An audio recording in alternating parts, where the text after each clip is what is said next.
আজকের এই ভিডিওতে জানাবো সাধারণ পদ্ধতিতে মরিচের চাষ আপনারা কিভাবে করবেন, কি সার ব্যবস্থাপনা রাখতে হবে যাতে পরবর্তীতে অধিক পরিমাণে ফলন উৎপাদন পাওয়া যায়।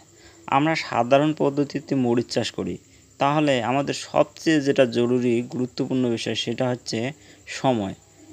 গরমের মৌসুমের জন্য অনুকূল সময় হচ্ছে আপনাদের ডিসেম্বর মাস থেকে আপনারা ফেব্রুয়ারি মাস পর্যন্ত মূল জমিতে চারা রোপণ করতে পারবেন। আর শীতকালে যে মরিচটা আমরা পাই এর জন্য যে চারা রোপণের জন্য অনুকূল সময় হচ্ছে সেপ্টেম্বর অক্টোবর মাস, বর্তমান সময়কাল। আর আর যদি আপনি বীজতলা তৈরি করছেন, আপনার মরিচ চাষ করার জন্য তো একটা বীজতলা তৈরি করতে হবে। তার জন্য আপনি যদি বীজতলা তৈরি করছেন তাহলে আপনার 25-30 দিন তো সময় লাগবে। এই হিসেবে আপনাকে চারা রোপণের জন্য জমি তৈরি করতে হবে। আর উন্নত ভ্যারাইটির কথা যদি বলি তো ভারত বাংলাদেশে হাজারো হাজারো ভ্যারাইটি রয়েছে। কোনটার উৎপাদন কম, কোনোটার আবার উৎপাদন বেশি। রোগ প্রতিরোধী কোনো ক্ষমতা কোনোটার কম রয়েছে, কোনোটার বেশি রয়েছে, কোনোটার অধিক পরিমাণে ঝাল রয়েছে, কোনোটার কম রয়েছে। এর জন্য কৃষক ভাইদের মধ্যে একটা প্রশ্ন উঠে, কোন ভ্যারাইটিতে চাষ করলে ভালো হয়। এর জন্য কৃষক বন্ধুদের বলবো, আপনারা একটা দেখে শুনে ভালো ভ্যারাইটি চাষ করবেন। বিশেষ করে আপনাদের এলাকায় যে ভ্যারাইটিগুলো ভালো হয় প্রতি বছর সেই ভ্যারাইটিগুলোই আপনারা চাষ করার চেষ্টা করবেন। আর যদি আপনারা না করতে পারেন তাহলে আমার চ্যানেলে টপ 5 মরিচের ভ্যারাইটি সম্বন্ধে একটা ভিডিও অলরেডি দেওয়া আছে, আপনারা চাইলে সেই ভিডিওটা একবার দেখে নিতে পারেন। এছাড়াও যেরকম ভিএনআর কোম্পানির 145 রয়েছে, গোল্ডন AK-47 রয়েছে, সুনিধির F1 হাইব্রিড একটি বীজ রয়েছে। এছাড়া নামধারী কোম্পানির 1101 রয়েছে, নামধারী কোম্পানির 1701 রয়েছে। এইগুলো আপনারা চাষ করতে পারেন, খুবই ভালো ফলন পাওয়া যায়। আপনারা একদম সাধারণভাবে মরিচ চাষ করেছেন তো 1 বিঘা জমির জন্য আপনার বীজ লাগবে 25 থেকে 30 গ্রাম। আর বীজতলা কীভাবে তৈরি করবেন সে বিষয়ে আমার চ্যানেলে অলরেডি একটা ভিডিও দেওয়া আছে, যদি না দেখে থাকেন আপনারা সেই ভিডিওটা একবার দেখে নিতে পারেন। আর বীজতলার বয়স যখনই আপনার হবে 20 থেকে 25 দিন, সেই সময় আপনাকে অবশ্যই শিকড় বৃদ্ধির জন্য হিউমিক অ্যাসিডের স্প্রে করতে হবে। আর যদি বলেন জমি কিভাবে তৈরি করতে হয়, এর জন্য আপনাদের বলবো জমি তৈরি আপনারা একদম সাধারণভাবেই করতে পারেন, সেটা কোনো ব্যাপার না।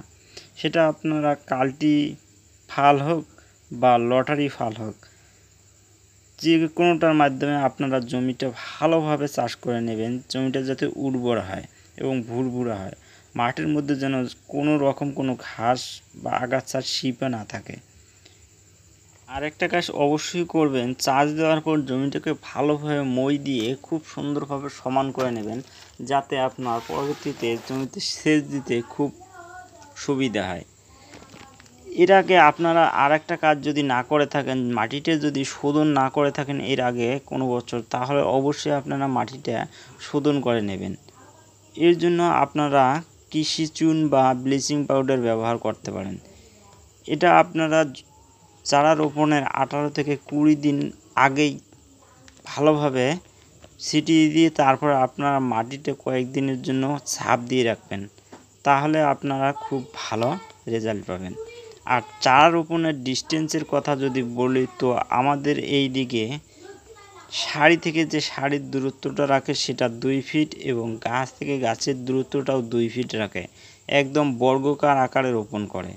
আর চারা রোপণের সময় যে সার দিতে হয় সেটা কমসে কম 1 টলি আপনারা গোবর সার ব্যবহার করবেন এবং সিঙ্গেল সুপার ফসফেট আপনারা ব্যবহার করবেন 40 থেকে 50 কেজি।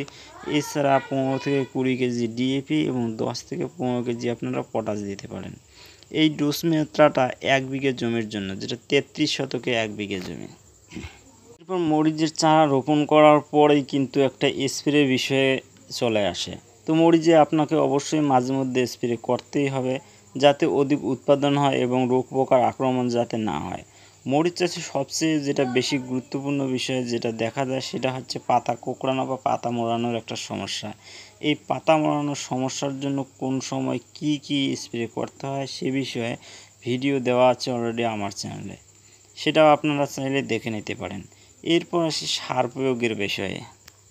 এরপর আপনার যখনই মরিচ গাছের বয়স আপনার 25 থেকে 30 দিন হবে, সেই সময় আপনাকে ফার্স্ট সারটা প্রয়োগ করতে হবে।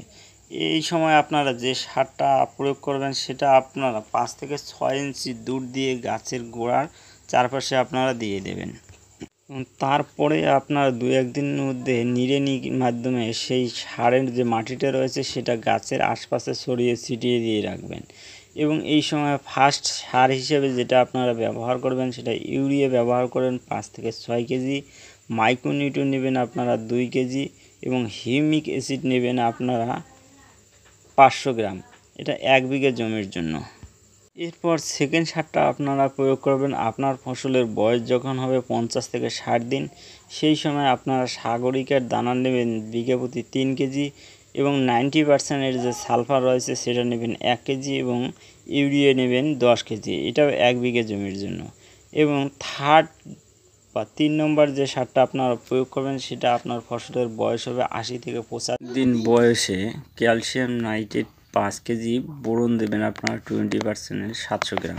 কৃষক বন্ধু সম্পূর্ণ তথ্যটি এই ভিডিওতে দিতে গেলে ভিডিওটি অনেকটা লম্বা হয়ে যাবে, এর জন্য এরপরে আমি সম্পূর্ণ স্প্রে শিডিউল এবং আপনারা কী সার কোন সময় কত দিনে প্রয়োগ করবেন তার সম্পূর্ণটাই জানাবো এর পরের ভিডিওটা যদি আপনাদের একটু ভালো লাগে ভিডিওতে অবশ্যই একটি লাইক করবেন। চ্যানেলে যদি এখনও সাবস্ক্রাইব করে না থাকেন চ্যানেলটি সাবস্ক্রাইব করবেন।